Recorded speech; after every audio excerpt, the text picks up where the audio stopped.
J-1 avant les 24 heures moto. De bonnes qualifications pour le Yoshimura, certes Motul avec une deuxième place. C'est l'effervescence ici au Mans et on vous propose un entretien exclusif avec Greg Black. Salut Greg, on est ravi de t'accueillir ici au circuit Bugatti du Mans. Salut Julien, content d'être ici avec vous. Alors Greg, on t'avait laissé au Castellet en septembre dernier avec un titre de champion du monde d'endurance. Que s'est-il passé pour toi depuis ? L'hiver, il a été long et sans être long à la fois. En fait, les courses arrivent plus vite que prévu. On est déjà aux 24 heures du Mans et j'ai l'impression que l'hiver est passé très vite. Et première chose pour moi, ça a été de récupérer après le Castellet parce que effectivement, avec la blessure que j'ai eue, j'ai essayé de revenir au plus vite au bol d'or. Ça a été chose faite, mais quand même dans la difficulté.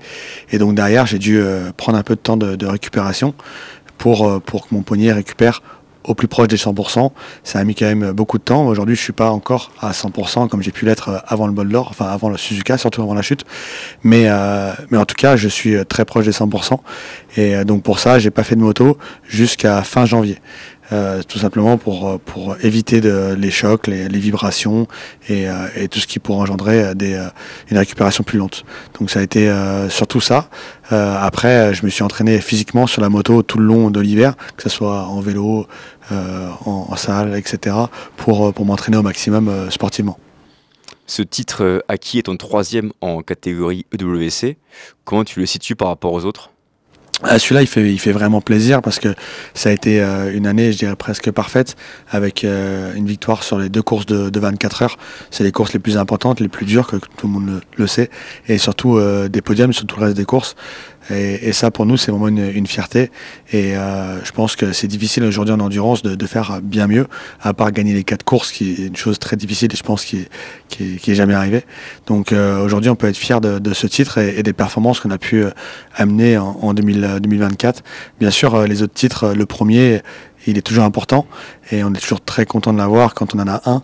Mais je dirais que celui de l'année dernière, quand même, on est vraiment fier de l'avoir parce que avec la performance qu'on a réussi à apporter avec toute l'équipe, on est vraiment content de ça. Quelle est la journée type pour toi d'endurance pendant l'hiver ? Alors moi, je fais beaucoup de choses. Je suis un peu un hyperactif. C'est vrai que j'ai différentes sociétés où je fais des baptêmes moto to ride. J'ai la chance d'avoir beaucoup de sponsors et de partenaires sportifs et extrasportifs. Donc ça demande du temps de s'occuper de tous. Et j'ai pas de manager, donc automatiquement, entre les coups de téléphone, les mails, les SMS, tous les rendez-vous à gérer, tous les contrats. Finalement, une journée type, c'est souvent me lever, je dirais tôt, peut-être pas tôt pour d'autres, mais vers 7 heures, prendre mon petit déj et puis me mettre un peu souvent sur l'ordi direct.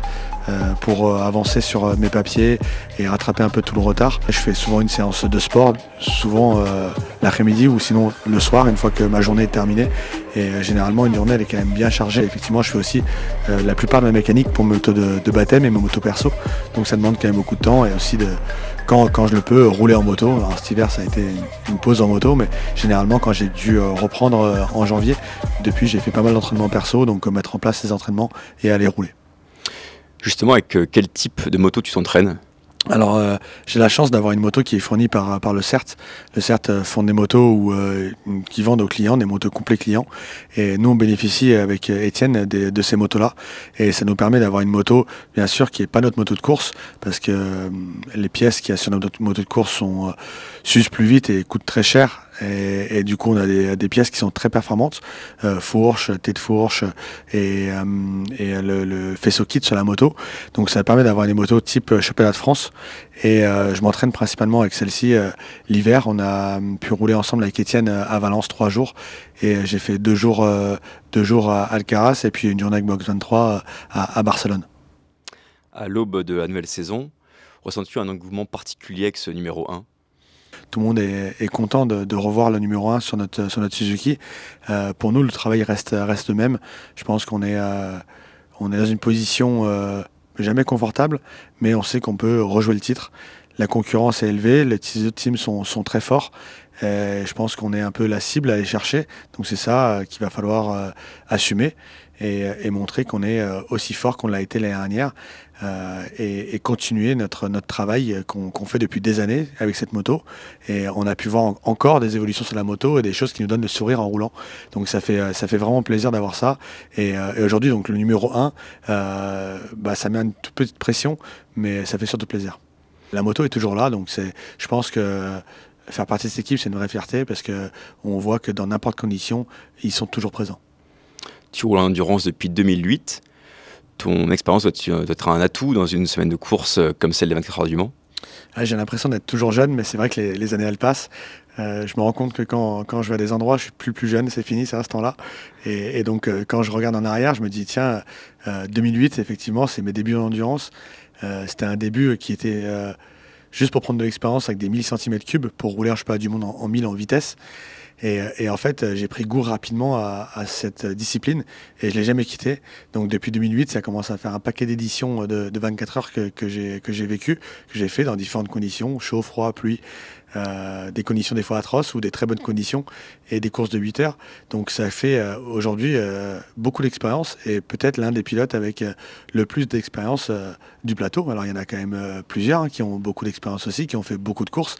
Donc je suis pas le seul. Mais effectivement, je pense que cette expérience apporte beaucoup niveau connaissance. On a notre nouveau chef mécanicien Nicolas Régnier qui vient des Grands Prix et il est extrêmement bon.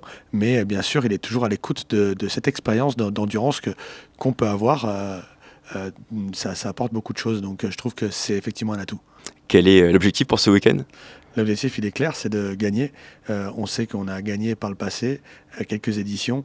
L'année dernière, on a prouvé notre force durant cette course. Et donc, les points marqués ici sont les plus importants. Donc, c'est ici qu'on doit montrer notre force. On est à domicile. Donc, l'objectif est clair, c'est de gagner. Alors après, s'il faut être en sécurité à un moment donné parce qu'on a un problème, on ne peut pas forcer pour gagner, on sera intelligent, on finira, espérons, sur le podium. Mais oui, l'objectif est clair, c'est de gagner cette course. Merci Greg, bonne chance. Merci à vous et puis à ce week-end.